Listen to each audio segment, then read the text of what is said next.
Queridas companheiras, irmãs, amigos, senhores, boa noite para todos. Jesus nos abençoe. Nesse momento estamos endereçando também um abraço a todos os nossos amigos, web amigos, a todos aqueles que nos acompanham dos seus lares, através da transmissão da Rede Amigo Espírita, o Portal do Bem. Abraçamos aqueles que nos acompanham, portanto, seja a transmissão pelo YouTube, pelo Facebook, através do site da FIAC também, que o vídeo é disponibilizado, e também endereçamos a nossa parceira, a Rádio Brasil Espírita de Maceió. Um grande abraço a todos os ouvintes também. Que aqueles que estão vindo à casa a primeira vez, que possam se sentirem acolhidos. Sejam bem-vindos para mais uma noite de estudo. Lembrando que às quintas-feiras nós trabalhamos com o estudo do Livro dos Espíritos, que é a obra básica da doutrina, publicado o livro em 18 de abril de 1857, em França. Nós estamos trabalhando a segunda parte da obra, no capítulo 4, titulado Vida Espiritual. Na última semana nós trabalhamos as questões 243 e 243A. E hoje, dando prosseguimento, vamos trabalhar mais duas questões, a 244 e 244A. E agora farei a leitura das duas e em seguida a gente inicia o nosso estudo. Vamos lá. Peço que possamos nos desconectar da objetividade das questões materiais e vamos focar no que a espiritualidade propõe para nós nessa noite. Allan Kardec pergunta assim aos espíritos superiores: os espíritos veem a Deus? Resposta: só os espíritos superiores o veem e o compreendem. Os inferiores o sentem e o adivinham. Aí Kardec continua questionando. Na 244A. Quando um espírito inferior diz que Deus lhe proíbe ou permite uma coisa, como sabe que isso vem de Deus? Resposta: ele não vê a Deus, mas sente a sua soberania. E sempre que uma coisa não deve ser feita, ou uma palavra não deve ser dita, ele sente uma espécie de intuição, uma advertência terrível que o proíbe de fazê-lo. Vós mesmos não tendes pressentimentos que são como avisos secretos para fazerdes ou não isto ou aquilo? O mesmo acontece conosco, só que num grau superior, pois hás de compreender que, por ser mais sutil do que as vossas, a essência dos espíritos, eles podem receber melhor as advertências divinas.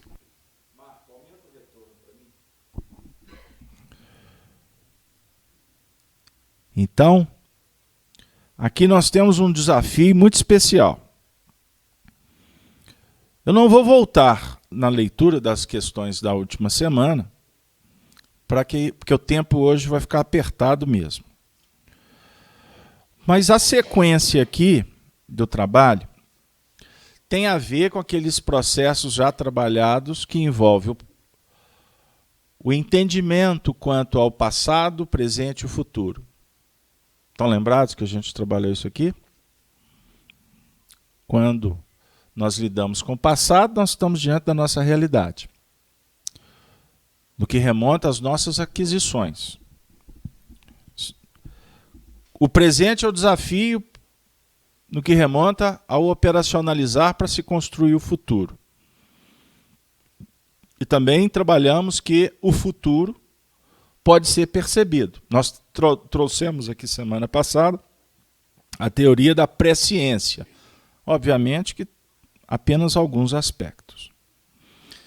Aqui, Allan Kardec, na sequência, vem questionar que se nós podemos ver o passado e o futuro, os espíritos também podem ver a Deus? É essa a questão. Por quê? Vai transcender todas as perspectivas nossas. O futuro, por exemplo. Então, já que os espíritos podem ver o futuro, que na verdade é compreender uma lei natural, não tem nada de espetaculoso ver o futuro. Lembram que nós trouxemos a imagem do homem que sobe a montanha, que está vendo o vale? São os espíritos que estão enxergando a dinâmica operacional da nossa vida no orbe. Então isso não tem nada de extraordinário. É apenas desconhecido por nós. Então, Kardec é ousado. Então, a questão que ele levanta aqui é se os espíritos superiores, então, veem a Deus e o compreendem. Aí, os espíritos estão nos respondendo que, sim, veem e o compreendem. Aqueles espíritos que estão numa condição de muita elevação. Agora, os espíritos inferiores apenas o sentem e o adivinham. Nós o sentimos. Quando, voltando lá no Livro dos Espíritos, lá atrás, quando Kardec pergunta se, lá nas primeiras questões, sobre a questão de estudar a Deus, os Espíritos informam que estudar Deus para nós é impossível, porque nos falta sentido. Nós não temos elementos para estudar o Criador. Então a dica é estudar a obra. A ciência humana cuida das leis físicas. A ciência espírita trata das leis do mundo espiritual, que envolve toda a dinâmica, inclusive operacional e íntima de cada um, que somos espíritos. E nos relacionamos com os espíritos, estando encarnado ou desencarnado. Ponto. Posso continuar? Então nos falta sentido estudar Deus. Então não é o objetivo do espiritismo estudar Deus. Mas aqui nós temos alguns elementos interessantes, porque os espíritos inferiores o sentem. Então nós sentimos Deus. Sentimos. Sentimos e adivinhamos a magnitude dele. É ou não é? É mesmo? Ou você só concordou? Não, é mesmo. Você falou com convicção. Deu aí? É óbvio que o sentir Deus vai também estar vinculado ao grau de evolução de cada um. Então vamos lá, um princípio inferior. Uma espécie que está em evolução. No reino vegetal, a planta sente Deus. O projeto de evolução dela, na verdade, está expressando o atendimento a uma voz de comando, quando ela busca a luz solar. Só para ficar por aqui. Então, nós viemos à casa espírita aqui hoje porque um sentimento divino promoveu esse movimento de busca. E aqui eu não vou esquadrinhar, porque cada um pode dizer para si mesmo o que o moveu. A princípio eu posso até eleger este ou aquele assunto que me fez vir à casa espírita. Curiosidade, problema conjugal, problema mediúnico, obsessivo. Enfim, eu posso escolher aqui um assunto que fez com que eu viesse. Mas eu vou dizer para você, sem te decepcionar, que esta sua escolha, ela é apenas periférica. Porque, na verdade, você veio aqui movido por um sentimento do divino. Posso continuar aqui? Para mim não alongar? Então, nessa questão 244, Kardec pergunta, então, sobre essa questão do espírito inferior. O espírito inferior diz que Deus lhe proíbe ou permite uma coisa. Como sabe que isso vem de Deus? Então o espírito inferior está falando assim, eu não posso fazer isso não, porque é proibido. Deus me proibiu. Kardec está levantando isso aqui. Se nós não podemos compreendê-lo, nós podemos sentir. Então é isso. Por que a proibição? Ou por que a chancela? Se a gente não compreende de fato. Então, os espíritos vêm dizer o seguinte, que o espírito inferior, no caso aqui, ele não vê a Deus, mas sente a sua soberania. E sempre que uma coisa não deve ser feita, ou uma palavra não deve ser dita, ele sente uma espécie de intuição. Uma voz interior que diz assim, isto não é bom. Por exemplo, estão acompanhando o raciocínio? Então Deus está conversando com esse indivíduo? O que vocês acham? Por que não dizer que sim? Mas que Deus que está conversando com ele? O Criador do universo? Este ser que a gente não pode ver, não podemos compreender porque somos inferiores, aqui está pessoalizando, está individualizando Deus, que está dizendo para você que isso pode ou não pode? O religioso vai dizer que sim. A voz de Deus. Mas vamos com calma. Aqui está falando com uma espécie de intuição. Uma advertência invisível que proíbe de o fazê-lo. Não é o objeto do nosso trabalho hoje. Mas eu não posso deixar um vazio.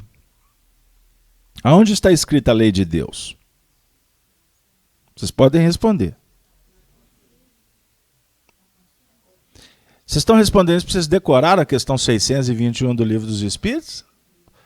Vocês estão falando isso para dizer que vocês sabem mesmo estudar o Livro dos Espíritos? Se for assim, não vale. Vale para uma escola acadêmica de intelectuais religiosos, inclusive teólogos espíritas, que está cheio por aí. Essa resposta, eu não estou querendo decepcioná-los. Mas no fundo ela não tem validade. Isso tem que ser concebido e não intelectualizado. A lei de Deus está escrita na sua consciência, por quê? Eu não lembro Casalberto ter pegado um papel, caneta, foi gravado foi registrado na pedra, não sei disso, mas o Espiritismo fala. Então vamos lá. Nós temos instintos, não temos? O que são os instintos? Instinto de conservação, reprodução, isso tudo foi construído ao longo do tempo, foi fixado ao longo do tempo. Mas eu não quero falar de instinto primitivo, que dá manutenção à vida, porque senão vai um estudo aqui de evolução.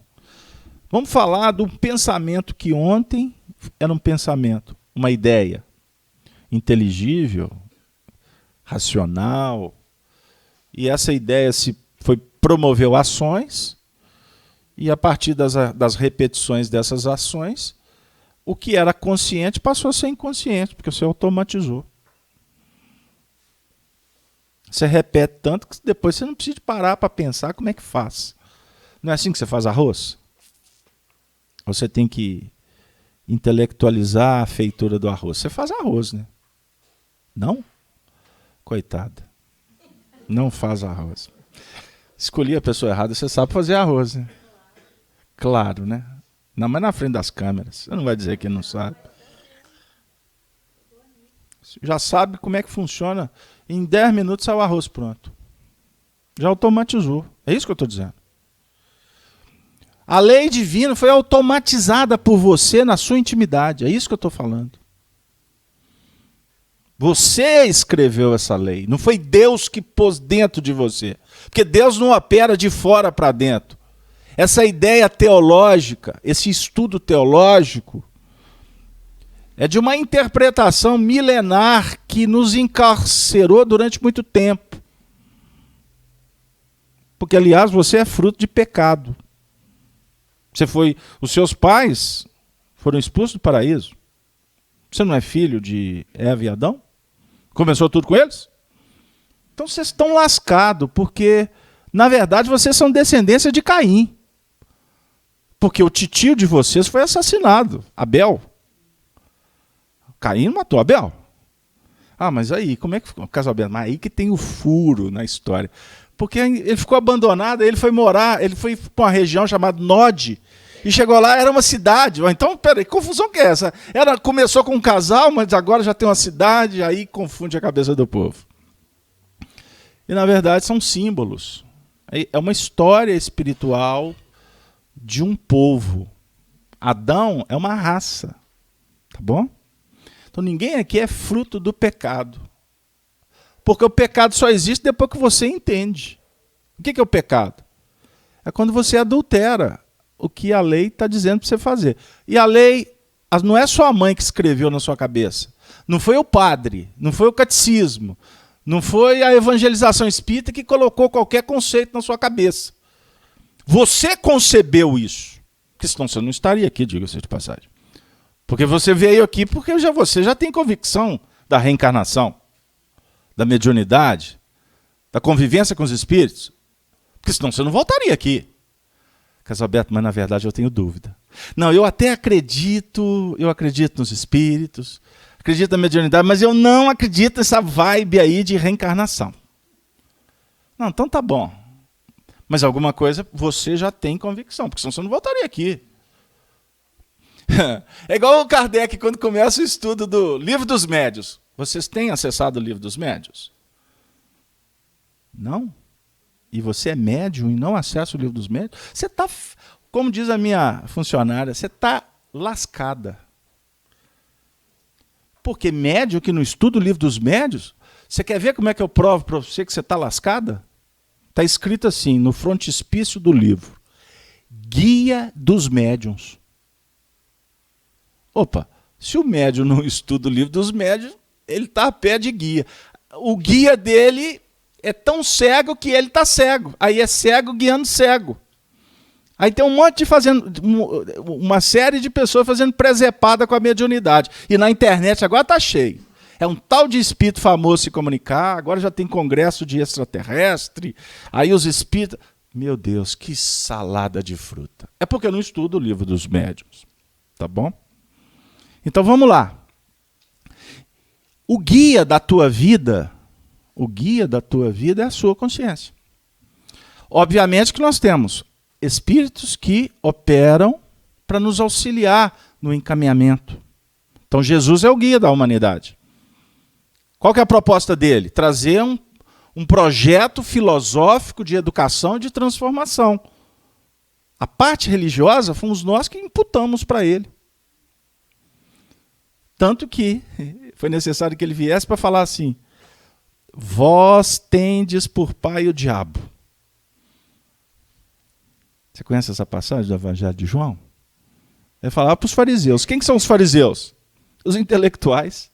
Sejam os intelectuais da ciência ortodoxa ou os intelectuais da religião canônica, daquela religião que aprisiona. São os fariseus, que são campeões de intelectualidade, mas túmulo caiado, pintado por fora e vazio por dentro. Ele estava falando, para esta raça, vós tendes por pai o diabo. Esta afirmativa dele, que inclusive foi uma das utilizadas para incriminá-lo. Porque ele afrontou a autoridade máxima da época, os fariseus, os doutores do templo. Imagine que irreverência. Falar que o pai deles é o diabo. Eles lutavam contra o diabo. Eles se colocavam como santos, como os enviados. O que Jesus estava dizendo? Que nós somos herdeiros das nossas próprias concupiscências. Você não é filho do pecado. Ou pecado é conspurcação. Eu acabei não explicando. Pecado é desvio do que a vida está te dizendo. Você não quer? Então, problema é seu. Agora, esse problema é seu é porque o problema é seu, não é o problema dela. Vocês podem estar fazendo a mesma coisa juntos. Mas o grau de importância para a mesma atitude não é em função da atitude. Tem a ver com a intenção. Pegaram o que eu estou dizendo? Ou seja, a intenção, a maturidade, a reflexão, a sensibilidade é de cada um. Por isso é que, inclusive, Jesus até alerta para que a gente não julgue o outro. Porque a gente não tem a medida correta. Você não sabe o que está acontecendo na intimidade dele. Você não sabe o nível de evolução do sujeito. Por isso é que nós temos a jurisprudência. Por isso é que nós temos o direito. Né? Para que haja a possibilidade das pessoas, inclusive, provarem que são inocentes. Por quê? O princípio do direito é que todo mundo parte daquela ideia de que todo mundo é justo, é honesto. Até que se prove o contrário. Vocês já escutaram isso na área jurídica? Até que se prove o contrário, todo mundo tem direito de lutar. Aqui no Brasil é que o negócio perdeu o rumo. Porque é 3.780.010 em instância para o indivíduo ficar preso. Isso é para quem é rico, porque pobre, na meia instância, ele já está preso. Ladrão pé de galinha é rapidinho. Agora, a conspurcação em bases que favoreçam que o indivíduo tenha privilégios é uma outra conversa. Aí é desvio aqui na Terra. Mas em nível espiritual, nós temos que tomar muito cuidado com a análise do comportamento do outro. Ponto. Deu aí? Então, para nós, o que nos importa aqui agora é entender que somos espíritos que fomos criados simples e ignorantes, sujeitos inseridos num processo de aprendizado. Então, quem não sabe, ele não tem responsabilidade, concorda? Você pode exigir que o seu filho de 6 anos de idade tenha responsabilidade moral nos atos dele? Mas você já começa a conversar com um filho que está numa idade mais avançada quando ele já tem uma noção das coisas e ele viola leis. Quais são as leis? As leis que estabelecem, por exemplo, uma organização de um lar. Tem regra, não tem? Horário do almoço, horário de levantar, horário de dormir. Dormir hoje em dia não, casa aberta, porque meu filhinho dorme na hora que ele quer. Pois é, o seu filhinho dorme na hora que ele quer e ele vai fazer o que ele quer com você. Mães nos procuram para dizer que não consegue pôr um menino de 7 anos para dormir. Aí ela que trabalhou o dia inteiro tem que ficar com ele até na hora que ele tiver sono. O que ele fica fazendo? No tablet. Eu falei assim, minha filha, esse tablet vai te encarcerar pela vida inteira. Porque o filho que não sabe qual é a ordenação de uma casa, como é que a vida tem que ser organizada, ele inclusive não pode nem ser cobrado depois. Porque você não foi educadora. E inclusive tem muitos pais que trazem os filhos para a juventude espírita para ver se dá jeito. Está sendo educado desde o berço de uma forma equivocada, com permissividade, sem responsabilidade.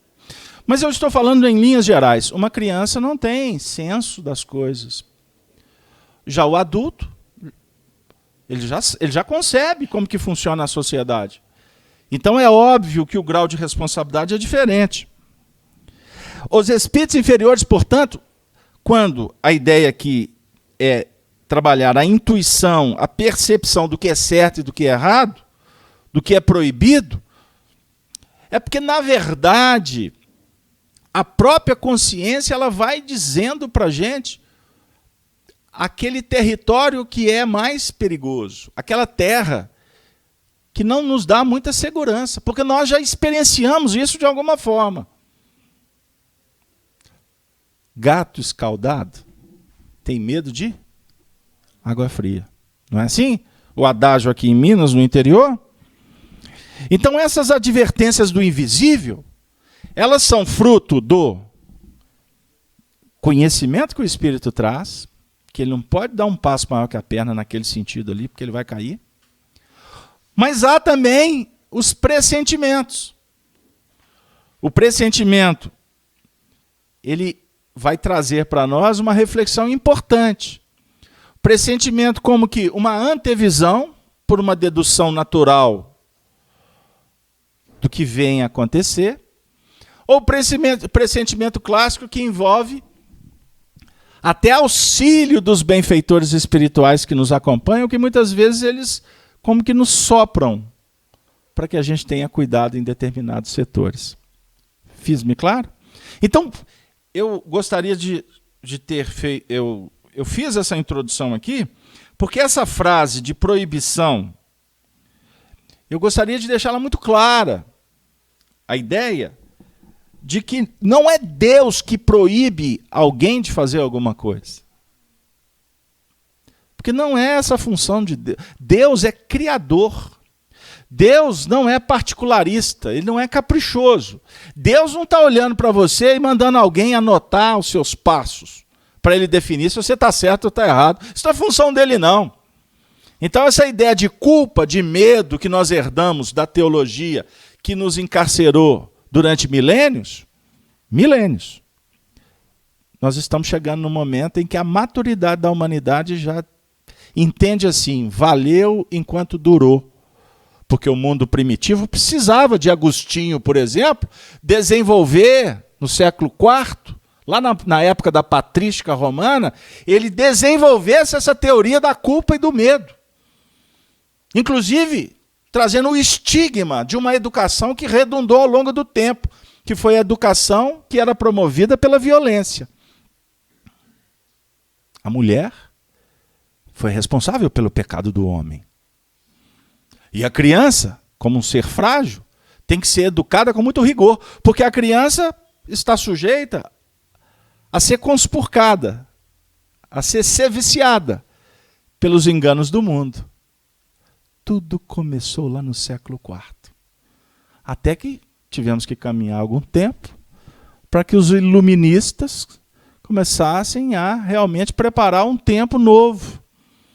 E vieram reencarnando espíritos para quebrar esse sistema, trazer um paradigma diferente. Então aí nós vamos encontrar os filósofos no iluminismo francês, o movimento da Renascença, para, por exemplo, reencarnar um Rousseau. Jean-Jacques Rousseau é o modelo, é uma das mentes mais brilhantes que vieram para a Terra para sacudir os homens e preparar um novo tempo.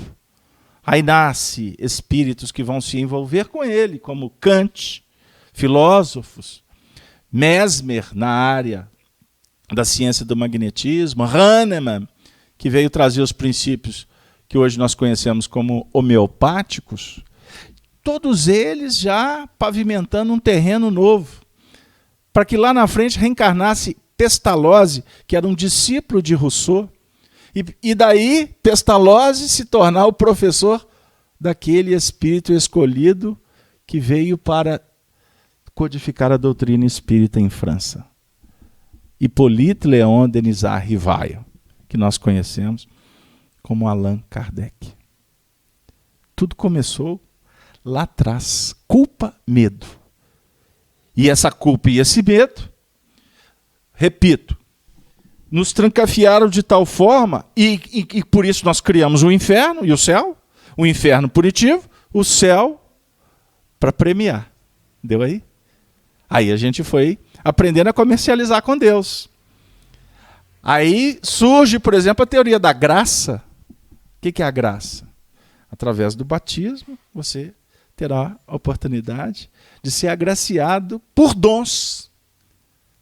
Sabiam disso? Foi Agostinho. Então a graça, você batizado, você vai receber de Deus o dom do livre-arbítrio. Espera aí, então o dom do livre-arbítrio vem de fora para dentro? O livre-arbítrio, ele é desenvolvido a partir da consciência da responsabilidade de cada espírito. Ficou claro até aqui? Eu não gostaria de ficar nessa parte filosófica, porque ela costuma nos trazer algumas dificuldades e cansar e ficar antididático. Então vós mesmos não tendes pressentimentos que são como avisos secretos para fazerdes ou não isto ou aquilo? O mesmo acontece conosco. Então, se vós, encarnados, têm pressentimentos, acontece a mesma coisa com eles, com os espíritos. Só que num grau superior, pois hás de compreender que por ser mais sutil do que as vossas a essência dos espíritos, eles podem receber melhor as advertências divinas. Então, resumindo tudo, nós vamos concebendo a vida. E por isso nós vamos desenvolvendo a capacidade de pressentir o que pode estar para chegar. Não significa que vai acontecer, mas você pode pressentir. Como também nós podemos ser avisados por aqueles que querem o nosso bem. Ficou claro? Deu um resumo geral? Beleza. Mas agora, eu gostaria de pedir vocês a permissão, se der sono, se dormir, aí é responsabilidade de cada um. Mas eu vou trazer Allan Kardec, na Revista Espírita, de 1866, nós postamos hoje no blog chico-xavier.com, com um texto extraordinário, intitulado Está no Ar. O que significa estar no ar? Kardec fez essa indagação a um espírito de nome Dr. Demer, que é um médico homeopata, que descobre o espiritismo, se torna adepto do espiritismo, mas ele teve muito pouco tempo na Terra depois que ele descobriu o espiritismo.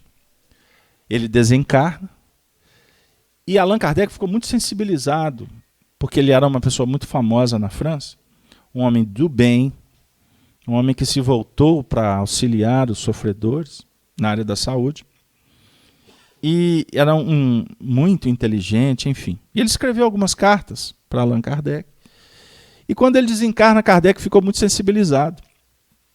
E o que aconteceu?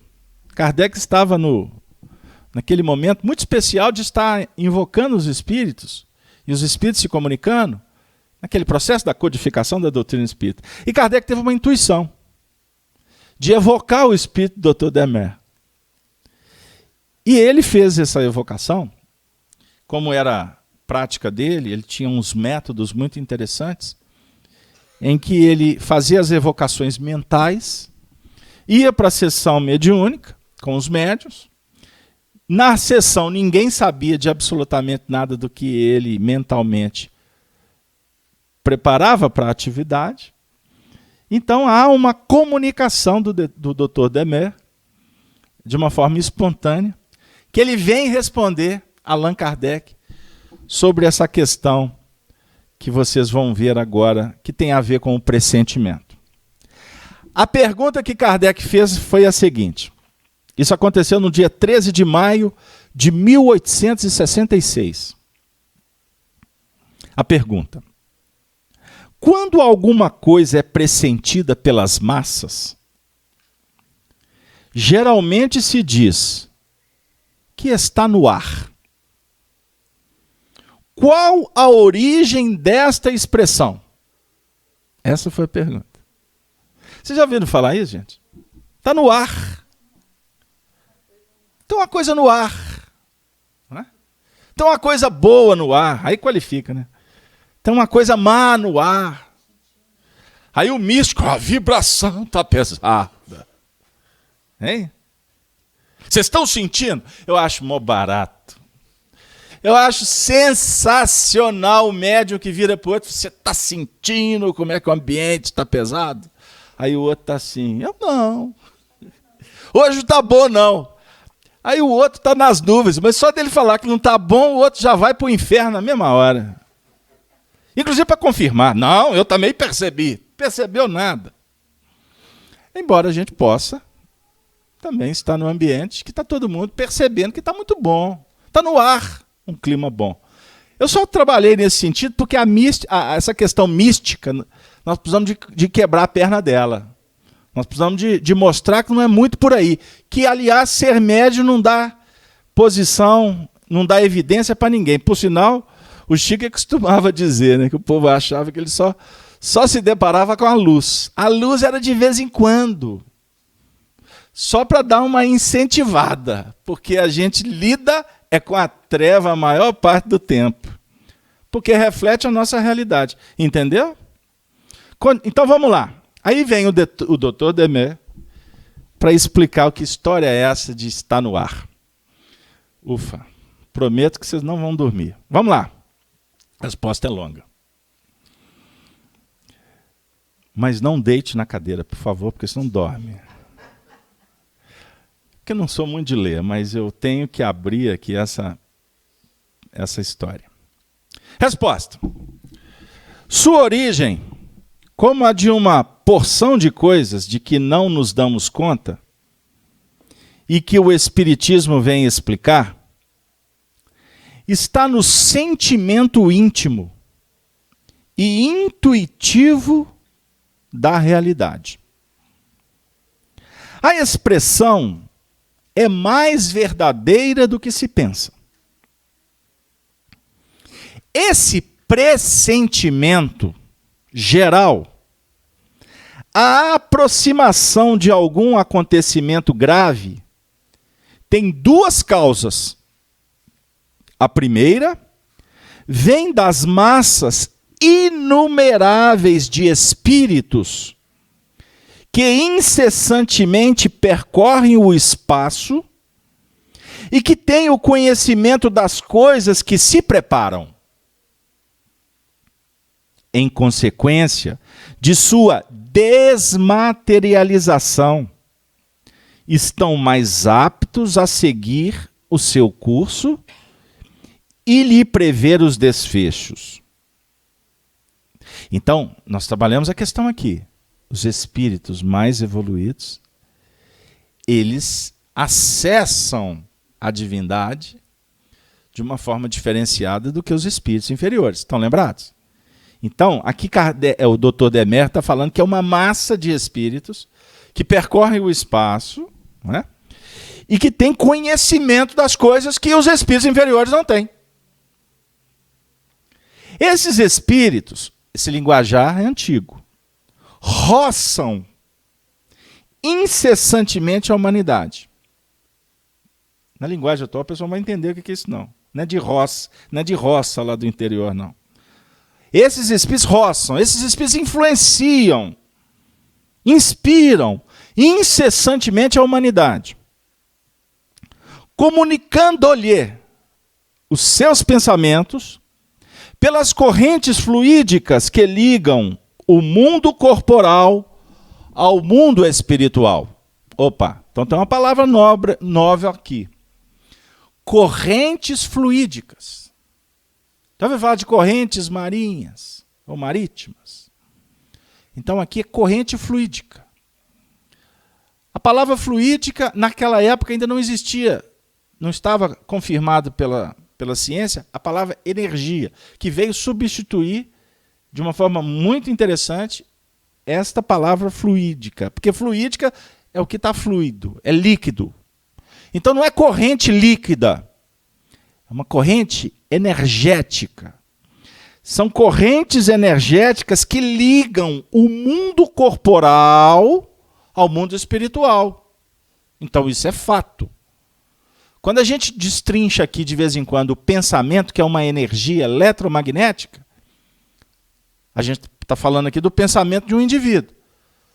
Então existem pensamentos coletivos que irradiam, que são espargidos, e aqueles que estão afeitos ou sensíveis captam estas correntes de pensamento. Ficou claro? E aqui no caso, correntes de pensamentos que vêm do mundo espiritual para nós que estamos no mundo terreno. Continuando. Desculpa, está aqui. Embora não os vejais, quer dizer, nós não vemos os espíritos, não vemos os pensamentos. Seus pensamentos vos chegam como o aroma das flores, ocultas na folhagem, e vós os assimilais sem perceber. Olha que bonito. Aroma das flores. De vez em quando essa dama da noite aqui, né, dá um baile na gente, né? E Casa Aberta, eu tenho alergia. Então tá bom, desculpa. Mas que quem gosta, gosta. Não arrasa? Aí a gente percebe como um aroma. Eles estão usando essa figura de imagem aqui para expressar essa ideia. Então, essas correntes de pensamento são assimiladas como nós assimilamos os aromas das flores. Continuando. E o ar está literalmente rasgado por estas correntes energéticas, que por toda parte semeiam a ideia, de tal sorte que a expressão está no ar, e não só é uma figura, mas positivamente verdadeira. Certos espíritos são mais especialmente encarregados pela providência de transmitir aos homens o pressentimento das coisas inevitáveis, com vistas a lhes dar um secreto aviso. E eles cumprem essa missão espalhando-se entre as criaturas. São como vozes íntimas que retinem no seu foro interior. Então existem espíritos especializados que recebem a incumbência de informar, de semear aos homens ideias que funcionam como avisos, alertas, quanto ao que está acontecendo no processo evolutivo do orbe. É uma voz interior para muitos, mas, na verdade, é uma maneira que você capta, que você decodifica, e você julga ser uma voz interior. Agora, a segunda causa desse fenômeno está no desprendimento do espírito encarnado durante o repouso do corpo. Nesses momentos de liberdade, ele se mistura aos espíritos semelhantes, aqueles com os quais tem mais afinidade. Penetra-se de seus pensamentos, vê o que não podem ver com os seus olhos do corpo, relata sua intuição ao despertar, como de uma ideia que lhe é toda pessoal. Isto explica como a mesma ideia surge ao mesmo tempo, em 100 lugares diferentes e em milhares de cérebros. Olha que extraordinário. Então, a segunda maneira é quando nós nos desligamos do corpo, acessamos o mundo espiritual, e tem uma frase aqui, e nessa frase, nós podemos grifar, colocar itálico e aumentar a fonte, dá destaque. Quando você desdobra, você emancipa o seu espírito, deixa o corpo. Você vai para o mundo espiritual. Reuniremos com espíritos semelhantes. Agora que a vaca vai tossir, a onça vai beber água. Porque tem muita gente que se acha. Eu vou desdobrar e eu já logo encontro com o Bezerrinha. Já ficou íntimo do Dr. Bezerra, chama de Bezerrinha. Eu e Emmanuel. Quando vem das linhas católicas, é eu, Santo Antônio. Aliás, ele não está dando jeito, hein? Ela está gostando. Hein? tem uns que, olha, eu prefiro nem citá-los, mas eles já se reúnem sem marcar prévia, sem passar pela secretária, com Jesus. Hein? E na verdade, gente, sem brincadeira, nós vamos nos reunir com espíritos semelhantes. Semelhantes em qual nível? De afinidade. Pensamos, sentimos na mesma linha. Então, eu costumo usar essa expressão que nos ajuda. Tal dia, tal noite. Quem são os nossos semelhantes? Nós estamos com eles na Terra. Os espíritos que nos afinizamos aqui, que estão encarnados, eles fazem parte do mesmo grupo dos espíritos que nós encontramos com eles quando deixamos o corpo físico. Então, se tal dia, tal noite, ou seja, tal dia, tal convívio, tal experiência no mundo espiritual, somando-se os dias desta longa estada sua reencarnado, quando você desencarnar, com quem que vocês vão encontrar? Eu estou perguntando para vocês. Eu já sei. Eu já sei com quem que eu vou me encontrar. Se o negócio está osso agora, vai ficar mais complicado depois. Estou brincando com vocês. Nós já estamos passando por um processo de seleção. Essa seleção vai acontecendo nas mínimas coisas da sua vida.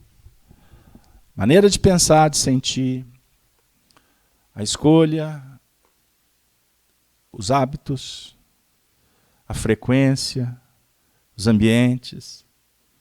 O disco que tu escuta, agora não é disco mais não, Casabeto, é pendrive. Que pendrive, Casabeto? Você é antigo demais, Spotify, hein? Podcast, hein? Não, só escuta o YouTube. Ok. O meu tempo era disco de vinil. Você é novo. Eu cheguei a pegar a época da rotação diferente das que vocês conhecem. 78, hein? RPM. É, acabou. Ia fazer festa, tinha o pessoal que levava som, eles levavam não sei quantas pilhas, só de LP. Carregar aquilo era uma luta. Hoje cabe tudo assim, ó. A vitrola, estragava a agulha, quebrava, aí tinha que ter a agulha importada, era complicado. Gente, vocês melhoraram demais. Vocês são um espírito muito evoluído, mas a qualidade do vinil era muito melhor do que a qualidade que vocês escutam hoje. Então tem o lado positivo e o lado negativo, mas o que importa é o seguinte, o que virá. As imagens, os sons, tudo que nós estamos curtindo, tudo que nós elegemos como prioridade, isso tudo vai se somando na nossa estrutura. Então, no mundo espiritual nos reuniremos em grupos e seremos, portanto, orientados por esses espíritos. Certo? Como sabeis, certos indivíduos são mais aptos do que outros para receber o influxo espiritual. Quer pela comunicação direta dos espíritos estranhos, quer pelo desprendimento mais fácil do seu próprio espírito. Muitos gozam em graus diversos de segunda vista ou visão espiritual da faculdade muito mais comum do que pensais, e que se revela de mil maneiras. Outros conservam uma lembrança mais ou menos nítida do que viram nos momentos de emancipação da alma. Então quer dizer, nesse processo de emancipação, uns possuem mais desenvolvido o grau de assimilação do que recebem no mundo espiritual, e outros menos. Uns sonham, outros não sonham. Outros não sonham, todos sonham. Uns se recordam, outros não se recordam. Uns se recordam do sonho preto e branco, outros se recordam do sonho colorido. Alguns até em 3D. Hein? Pegaram aí? Tudo vai estar relacionado com a aptidão do espírito. Mas o que importa é que a ideia ela está sendo espargida no mundo espiritual e os grupos vão assimilando. Certinho? Em consequência dessa aptidão, tem noções mais precisas das coisas. Não é neles um simples pressentimento vago, mas a intuição e, em alguns, o conhecimento da própria coisa, cuja realização preveem e anunciam. Se lhes pergunta como sabem, a maior parte não saberia explicar. Uns dirão que uma voz interior lhes falou, outros que tiveram uma visão reveladora, e outros, enfim, que o sentem sem o saber como. Nos tempos da ignorância, agora o último parágrafo, ele é extraordinário. Nos tempos da ignorância, e aos filhos das pessoas supersticiosas, passam por adivinhos e feiticeiros, aqueles que sonham, aqueles que se recordam, aqueles que têm essa aptidão. Então eram, na verdade, adivinhos e feiticeiros.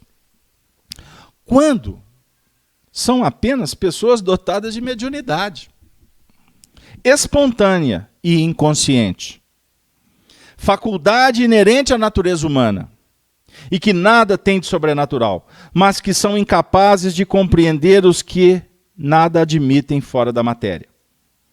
Essa faculdade existiu em todos os tempos, mas é de notar que se desenvolve e se multiplica sob o império das circunstâncias que incrementam a atividade do espírito. Nos momentos de crise e quando da aproximação dos grandes acontecimentos, as revoluções, as guerras, as perseguições de partidos e de seitas sempre se fizeram nascer um grande número de videntes e inspirados, que foram qualificados de iluminados. Ponto. Esse último parágrafo dá um encaminhamento agora para as questões que nos importam também e que vão caminhando para a última etapa da reunião. Então nós temos as aptidões. A emancipação da alma é fato. Todos vivem. Todos. E quando nos preparamos para viver essa experiência, com certeza essa experiência vai ser cada vez mais clara. E ela se transformará no que antes foi planejado, passará a ser um ato inconsciente. Muitos falam assim, eu não sonho. Você quer passar a sonhar? Na verdade, ele sonha. Porque todos, repito, todos vivemos essa experiência. Agora, o lembrar vai efetivamente cair naquela situação da maturidade e do exercício desta faculdade. Fiz-me claro? Quando estamos no mundo espiritual, por que não lembramos? Além de não ter de exercitar. Porque as experiências do espírito, quando o espírito retorna para o corpo físico de uma forma consciente, porque a gente desvincula do corpo de uma forma parcial. Existem laços que prendem o espírito ao corpo, porque se houver uma ruptura geral, há desencarnação. A morte é a ruptura dos laços energéticos que vinculam o espírito ao corpo. Então, enquanto tiver vida, mesmo que seja vegetativa, ali o espírito está vinculado. Ponto.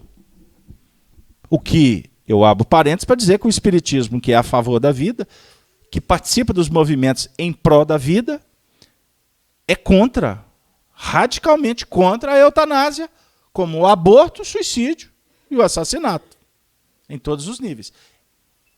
Estes são os pontos radicais. Porque nós estamos falando da vida, então ninguém tem o direito de tirar a vida do outro, de promover uma ruptura. Certo? Ficou claro? Se tem dúvida, ou se não concorda, vocês têm uma eternidade aí para estudar e chegar nas suas conclusões. Eu não vou debater o assunto aqui, porque eu não tenho tempo para isso. Mas ninguém tem o direito de tirar a vida de ninguém. Isso é um crime. Isso é um ato danoso. E tem muita gente trabalhando na área da saúde aí para recompor destino.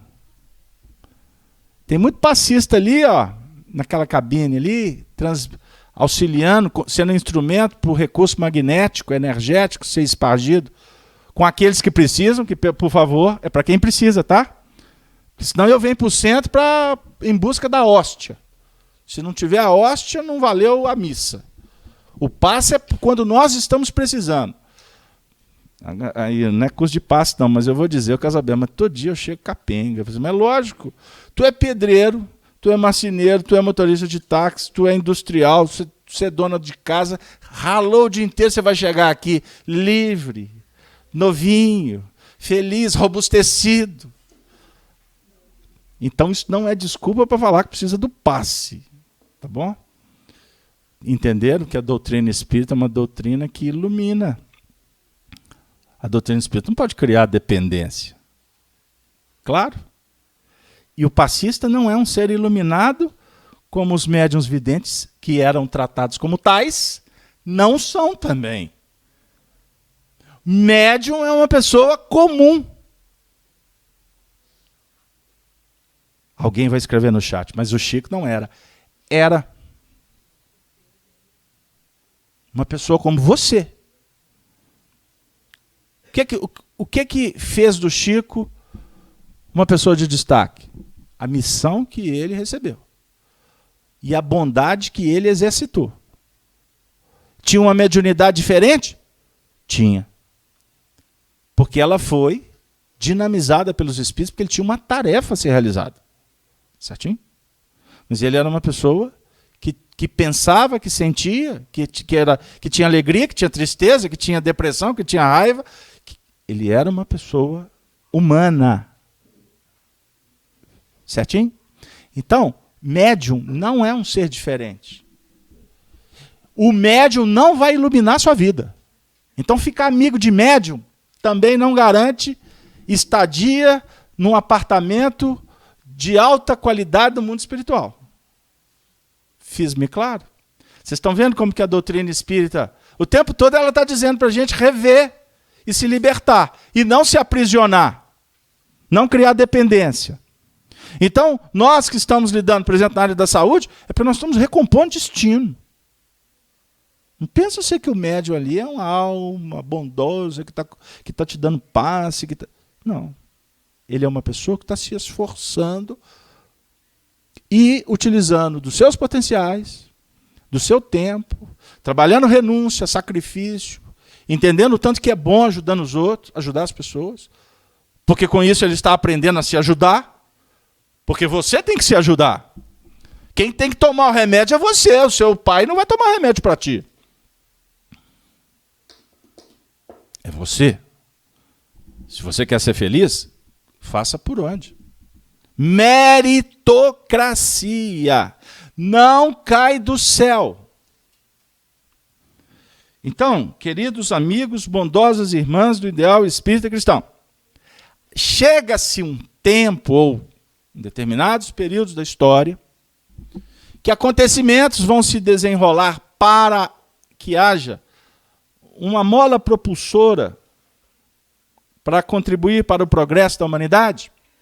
Dentre eles, esses fatos, calamidades,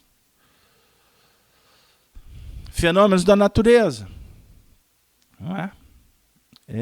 Guerras, crises, em todos os setores. São acontecimentos, quando envolvem a coletividade, que vem para acelerar o progresso. Certo?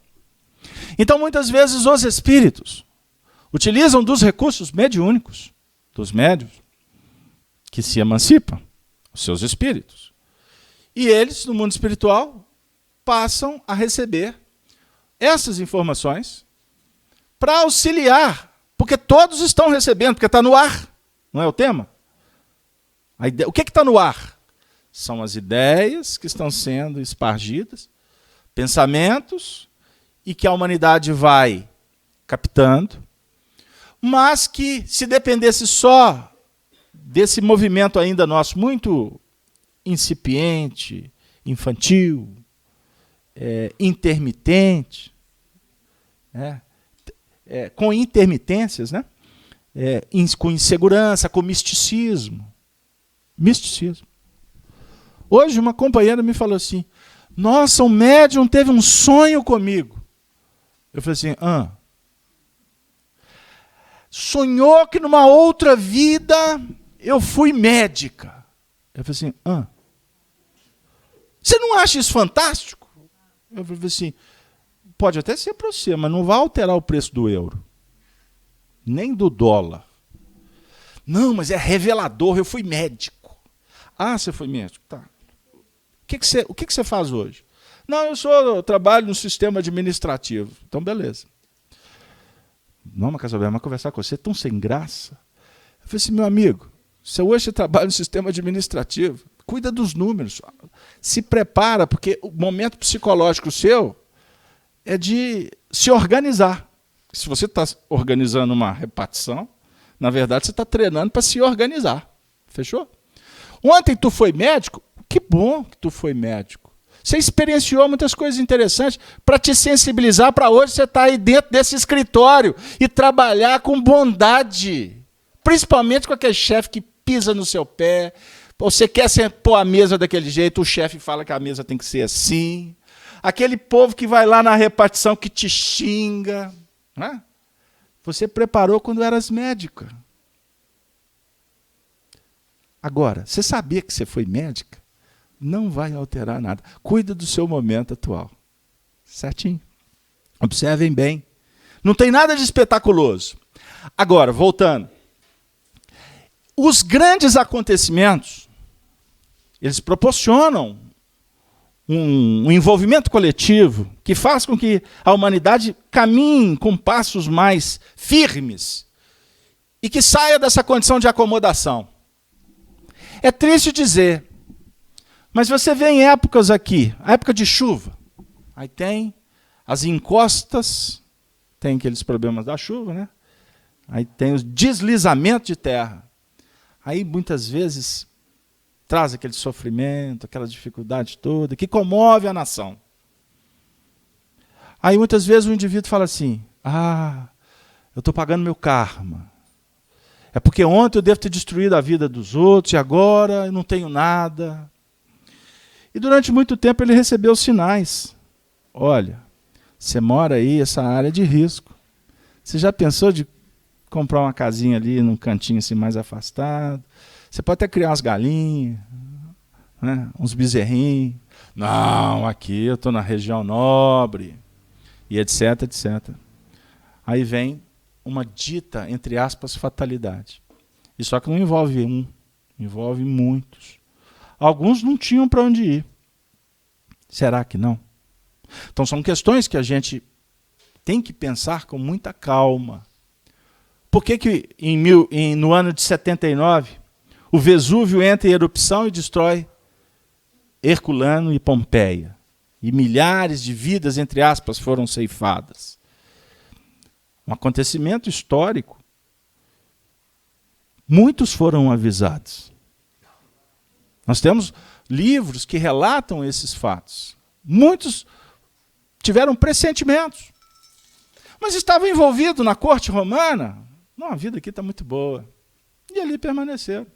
Enquanto outros foram consumidos pelas complicações, né? E, na verdade, estavam ali para resgatar complicações que eles mesmos adquiriram. Então, as guerras. A guerra é necessária? Kardec pergunta isso para os espíritos.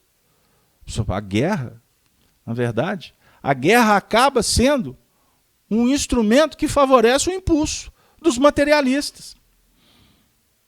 Agora, num mundo diferente, num mundo mais evoluído, não haverá mais guerras, porque não tem sentido. O que é a guerra? Não é a disputa por interesses? A guerra, na verdade, entre nações, reflete a guerra que nós instauramos dentro de casa, na comunidade. Porque a nossa trajetória hoje é pautada em cima do egoísmo, do interesse pessoal. Essa é a chaga da humanidade. Por que nós sofremos? Por conta do nosso orgulho, que não abrimos mão, que não nos curvamos aos sinais da vida. Eu não falei do sinal agora? Quantas coisas aconteceram na vida de vocês que vocês pressentiram e acabou acontecendo? Cada um aqui pode lembrar de algo agora ou de muitos acontecimentos que nós fomos alertados. Sabe aquela história da mamãe? Meu filho, mãe, não liga para não, mas a história é muito... Não, isso vai acontecer, não. De bluff. Nossa, mamãe tem uma boca porca. Mãe, a senhora, na hora que a senhora fala, eu já tenho que fazer prece. Médium especial. O médium especial, geralmente, realmente, o médium evangelizado é aquele que ama, né? E ele está sempre pronto a querer ajudar.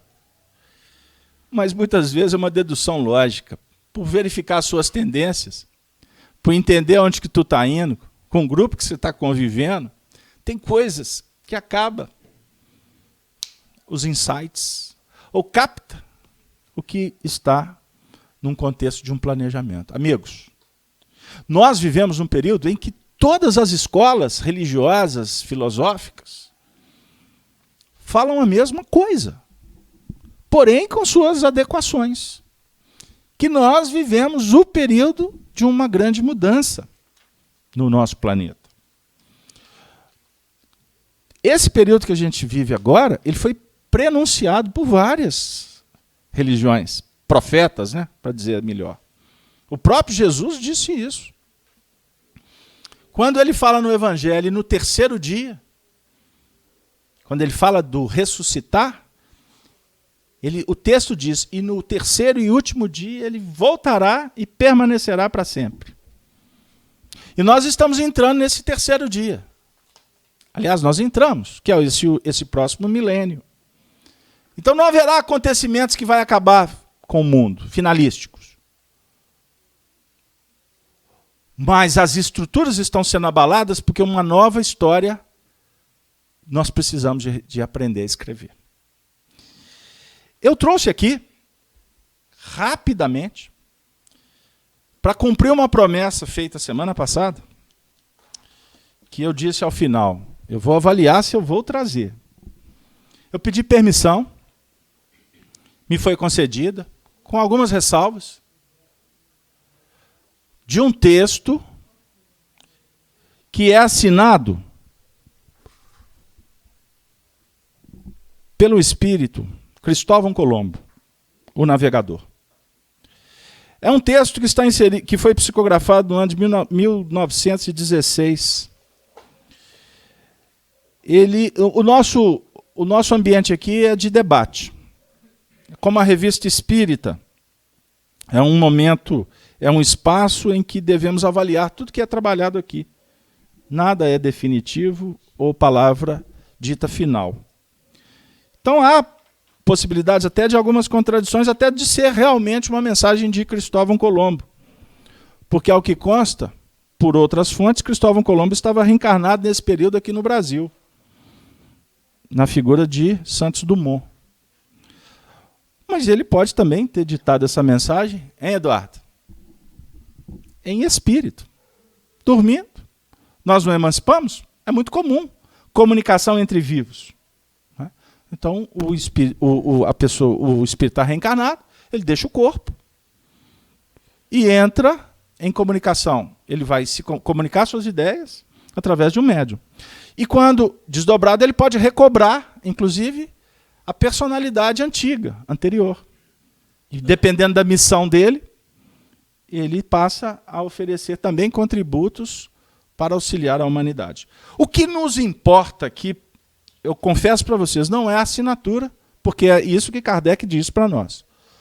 Não é a forma, é o fundo que nos interessa. Se é do Cristóvão Colombo ou não é do Cristóvão Colombo, eu faço aqui meia culpa. Não estou interessado, porque isso não vai me levar a lugar nenhum. Mas eu vou dividir com vocês o conteúdo. Porque o conteúdo é um conteúdo revelador e de um valor extraordinário. 1918. Iniciava a Primeira Guerra Mundial. E essa mensagem fala do Espiritismo para o povo brasileiro. E eu vou lê-la. Não vou interromper porque a leitura é extensa, e eu tenho só 20 minutos. E eu gostaria que vocês contextualizassem essa mensagem de 1918 com o que está acontecendo 100 anos depois, que nós estamos no ano de 2018. E eu gostaria que vocês também ficassem atentos, porque instaura a Primeira Guerra Mundial, depois adveio a Segunda Guerra Mundial e todos os acontecimentos que se desenrolaram no século XX. E hoje nós estamos no século XXI, dando os primeiros passos. Vamos lá. O navegador Cristóvão Colombo. Vós que habitais o novo mundo. Qual é o novo mundo? O mundo que ele descobriu, não foi? Cristóvão Colombo. América. E tendes já as consciência da vossa posição no universo, bem como no planeta em que viveis. Ouvi a voz daquele que foi em vida o descobridor desses céus e destas terras, onde recebeis a luz da grande verdade que também venho proclamar. Escutai-me, americanos, filhos de Santa Cruz, vós que viveis sobre esse signo bendito que se desdobra sobre vossas cabeças. Escutai-me. Vós que sois também filhos diletos de Jesus e aceitastes o seu evangelho em espírito e verdade. Ouvi o que vos venho anunciar a vós todos que tendes no coração a fé e a esperança. E fostes escolhidos para ser grandes propagadores da doutrina santa de Jesus, dos ensinamentos dos Espíritos. Ouvi todos vós que tendes sedes de saber o que está reservado para o dia de amanhã na América. Nessa região bendita, na qual Deus deixou cair tantas graças e semeou tantas belezas. Escutai a voz do navegador dos mares desconhecidos, do descobridor das terras ignoradas do novo mundo, onde cumpria as vossas provações.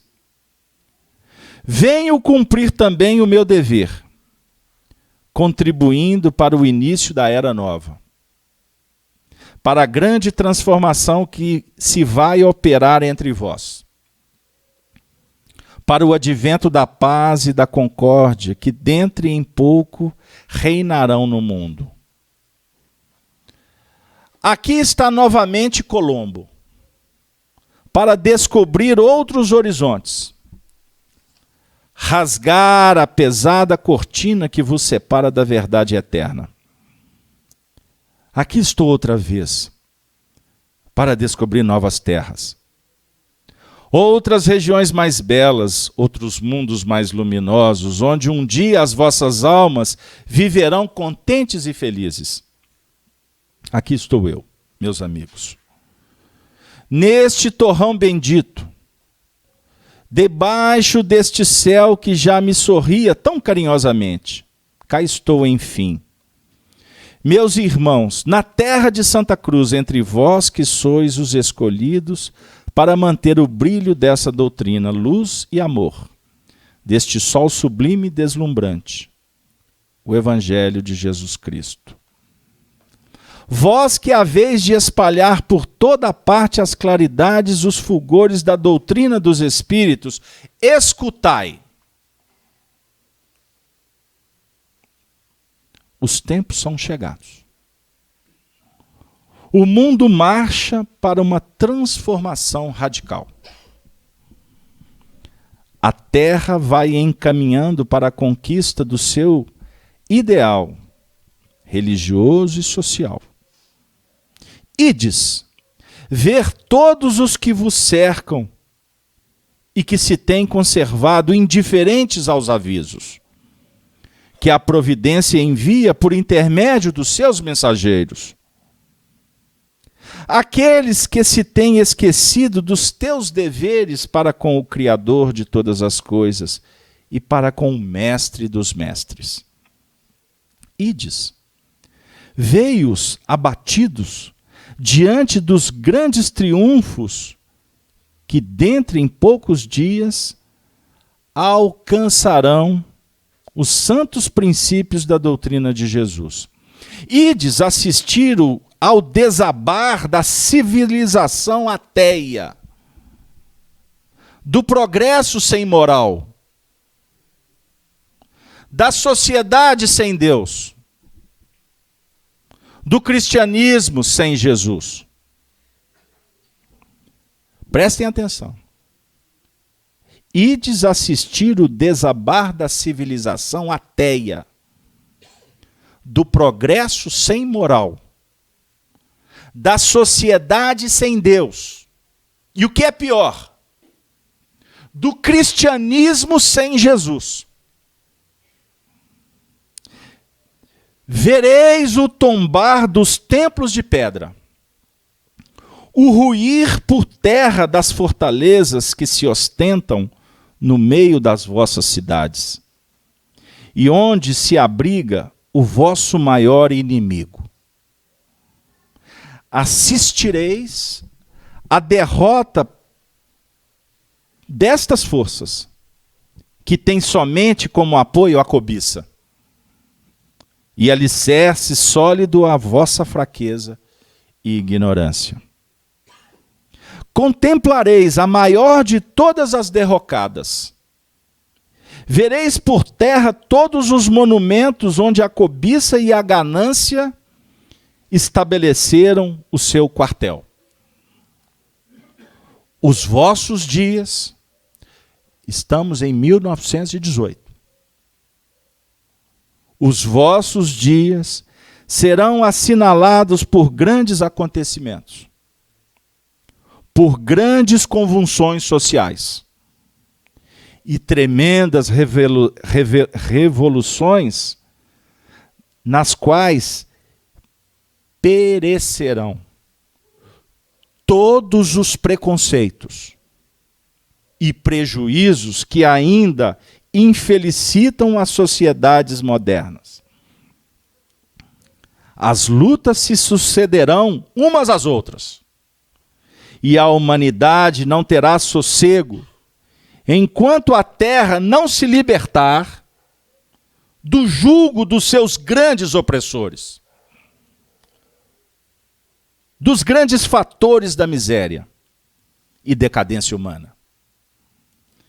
As sociedades caminham para o regime da equidade e da justiça, da razão, da liberdade e do amor, da fraternidade e da concórdia, da paz e do progresso, enfim, para o reino de Deus e de Jesus. Tudo quanto tendes assistido até hoje são apenas os pródomos da grande regeneração que se vai operar neste planeta. 1918. Tudo que tendes assistido é apenas o início. Nada do que aí está tem raízes ou encontra seiva de que se alimente. Todas as instituições humanas são falsas, caducas. Não se apoiam na razão e na justiça, no bem e na moral, tendo por isso de desaparecer para sempre dos vossos olhos, que hão de contemplar ainda muitos quadros e cenas, muitas tragédias e espetáculos edificantes, que em breves dias se desenrolarão na terra. O que são breves dias? Os vossos ideais, as vossas aspirações, crenças, desejos e tendências, tudo quanto agasalhardes em vossos corações se realizará. Mas sobre o influxo benéfico e salutar dos ensinamentos de Jesus. As organizações sociais serão moldadas no Evangelho. E os regimes políticos inspirados no mais puro cristianismo. As sociedades se organizarão sobre os alicerces puramente cristãos. As nações e os povos buscarão na doutrina do amor e da humanidade todas as luzes e elementos de progresso e aperfeiçoamento. Os homens irão gozar de direitos que jamais possuíram. A justiça será distribuída proporcionalmente ao mérito e virtudes de cada um. O direito será uma conquista da razão. Emanará da força desta e sairá da verdade e do bem. O amor vinculará as classes sociais, os povos e as nações. E jamais a guerra virá quebrar os elos duradouros que hão de prender para sempre os corações e as almas. A América será o berço da nova civilização cristã. O foco que irradiará a luz do puro cristianismo.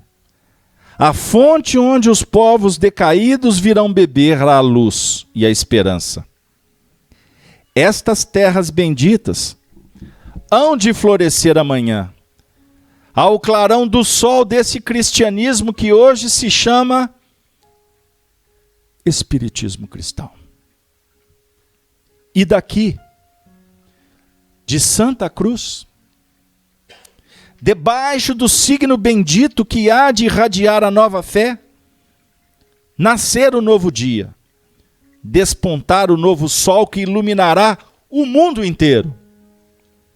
A América será a fonte de luz, o manancial inesgotável onde as almas depauperadas pelas lutas fratricidas, pelas convulsões, pelas guerras, pelos vícios e degradações dos povos de além,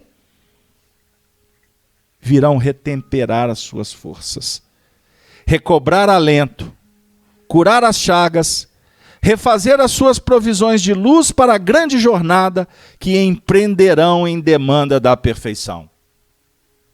A América vai cumprir a sua missão. 1918. Aproxima-se a hora em que este continente assumirá a atitude que lhe será imposta pelas condições em que, de um instante para o outro, se encontrará o planeta. O novo mundo vai abrir as suas portas aos foragidos, aos famintos de pão e de luz, aos sequiosos de água e de verdade, aos desnudados do corpo e da alma, os quais aí encontrarão agasalho para o corpo e para o espírito. As terras da América serão os grandes celeiros onde se abastecerão os povos deserdados, os despojados dos seus haveres, os sacrificados nos seus bens e na sua honra, os ultrajados e ofendidos de corpo e de alma, todos os que a elas aportarem, trazendo o estômago e a alma vazio, e os quais, a vez de fornecer o pão material e do espírito, tendes que socorrer, abrigar, nutrir, vestir e consolar os pobres escorraçados de outras plagas, os mendigos expulsos de outras pátrias, os desgraçados, os desprotegidos, os desamparados das leis e das justiças dos homens, que aí se abrigarão sobre as dobras do manto da justiça de Deus, que a acolherá a todos e lhes ensinará a amarem-se uns aos outros e a Ele, Jesus, sobre todas as coisas. Oh Deus, desculpe. Por fim, a América meus caros irmãos, será a nova Canaã, a terra da promissão, para onde Deus encaminhará seu povo, a nova Jerusalém, donde Jesus derramará o conforto da sua doutrina, o consolo dos seus ensinamentos, as doçuras do seu imenso amor. A América, meus amados irmãos, o novo mundo que Cristóvão Colombo vos revelou, está, pois, fadada a ser a pátria santa e bendita, o refúgio dos aflitos, o abrigo dos pobres de corpo e da alma, paraíso onde virão desfrutar a paz e o sossego os infelizes que a desgraça e a miséria de outros continentes arremessarem para ela. A América será a pátria da nova humanidade, e a Santa Cruz será um novo Calvário, onde a cruz divina marcará o rumo aos novos navegadores que debandarem essas paragens em busca da luz, da justiça e do amor. Santa Cruz, terra dos discípulos de Jesus, pátria dos novos apóstolos do cristianismo. A ti, todo o meu respeito e veneração. Deus te proteja, e Jesus paire sempre sobre as nuvens que te circundam, inspirando os teus filhos, guiando-te os passos, abençoando teus esforços, conduzindo-te a este futuro que daqui antevejo, resplandecente de luz. Cristóvão Colombo te saúda, em nome de Jesus, e pede a Deus luz, paz, concórdia e amor para ti e para os filhos teus. Cristóvão Colombo, o navegador. Março 1917. Sem comentários sobre o conteúdo, a não ser uma frase que nos chama muita atenção. Quando ele diz que daqui a terra de Santa Cruz será a terra que iremos reviver o Calvário de Jesus. 1918. Aqueles que leram estas páginas, por certo, nos anos que se desdobraram, julgaram que os acontecimentos que se desenvolveram naquele período foi o que, na verdade, estava aqui sendo prenunciado. Passados 100 anos,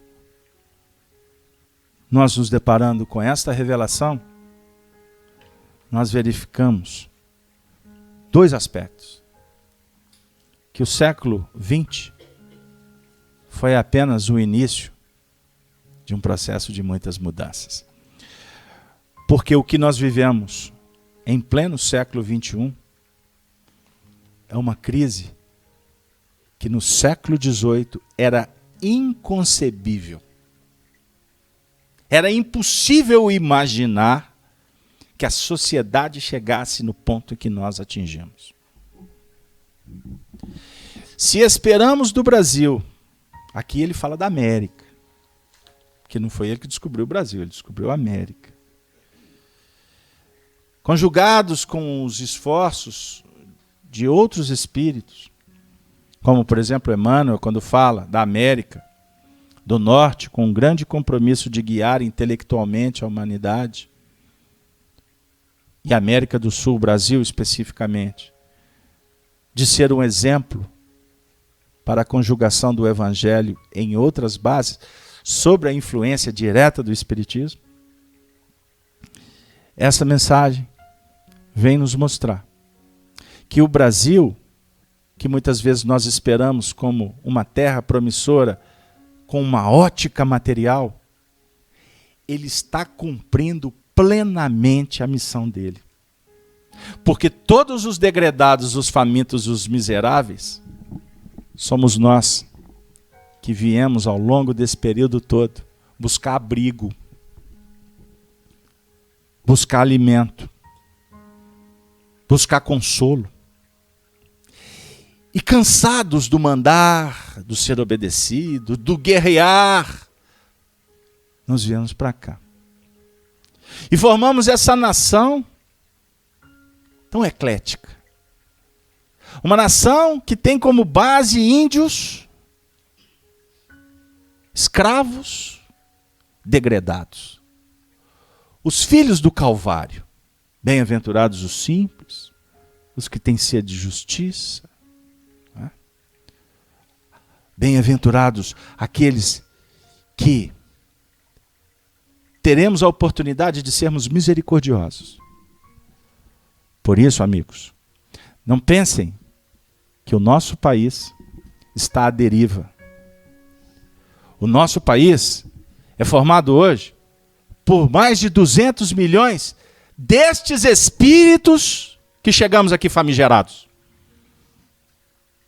E aqui, tendo a oportunidade, com em tese um grande caos social, aonde não temos justiça efetiva, não temos saúde pública, não temos organização, não temos educação, aonde medra a corrupção, a violência, um país liderando os maiores índices de suicídio, de assassinato, de estupros, de aborto. Se a gente for ler essa mensagem no pé da letra, a gente fala assim, meu Deus, quando isso vai se cumprir? Porque a nossa visão, ela se estabelece no plano do mundo material.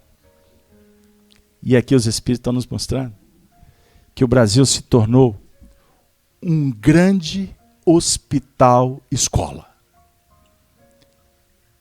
E grande parte da nossa população compomos um grupo que estamos em recuperação psiquiátrica.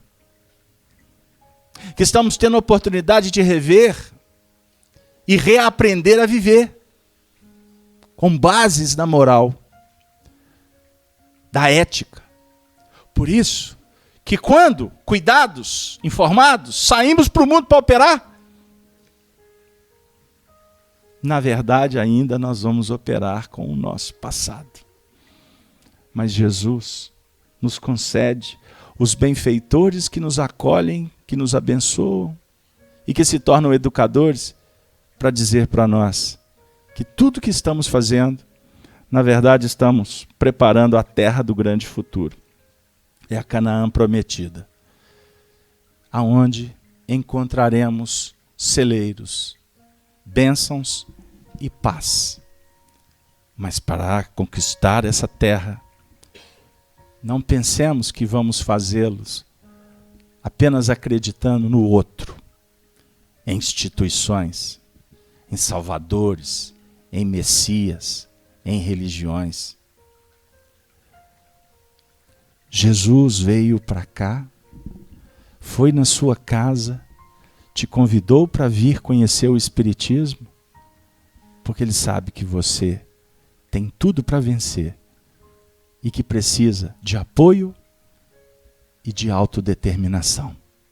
Tenha vontade, porque a vontade é o impacto que determina as grandes transformações. E a fé é a ponte que nos ilumina e que nos coloca em contato sempre com estes espíritos que semeiam a poesia do Evangelho através das flores que aromatizam a nossa vida nesse jardim encantado chamado caridade.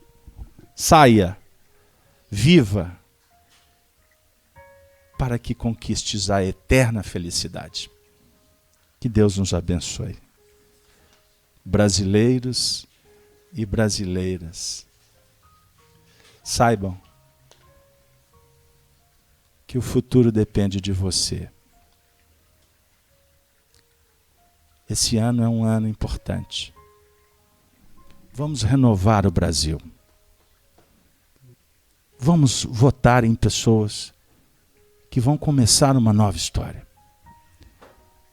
Não vamos acreditar em promessas que nunca serão cumpridas. Vamos dar as mãos àqueles que querem realmente operar para o povo. Mas não votem apenas. Participem disso. Vai lá com eles. E depois que eles estiverem lá, estejam sentados e trabalhando com eles. Porque chega aquele tempo de mentiras e de crendices, de fantasias. Agora é a hora da mudança. Mas entendam que a mudança é para os milênios. O agora é para você sair para operar. Porque a mudança precisa de muitas vidas e muitas descobertas de terras benditas.